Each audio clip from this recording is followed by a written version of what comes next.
You know, like thousands of the people that came before me that are descendants of me, who had originally been here. Came before you. Oh, my mistake. Go ahead.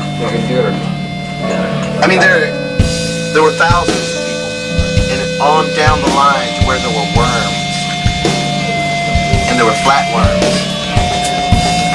and Chinese men that were tied to walls and show worm movies out of their penises into the air in apparent disgruntled and dismay, and it would be wadded up like a little girl would like wad up some tissue after she's blown her nose and look at it in the horror, seeing little speckled pieces of blood in her snot.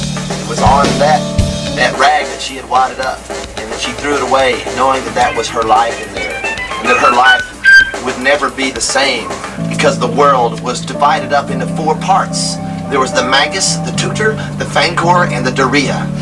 And the Daria and the Fangor were at war with the Tutor and the Fartals, who I haven't mentioned to this point, because they were the 5th part, who were invisible, and they were all powerful.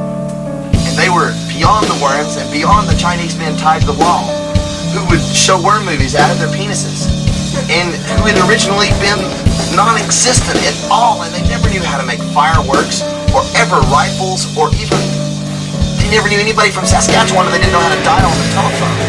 And they had these Volkswagen buses that they had designed like they were cathedrals of God. And they had directed all of us, all of my relatives, the worms, and the Chinese man himself.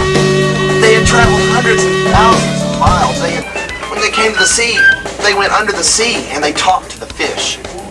And see, when the fish travel in a line, there will be a little dot near their rear end, and a string will come out.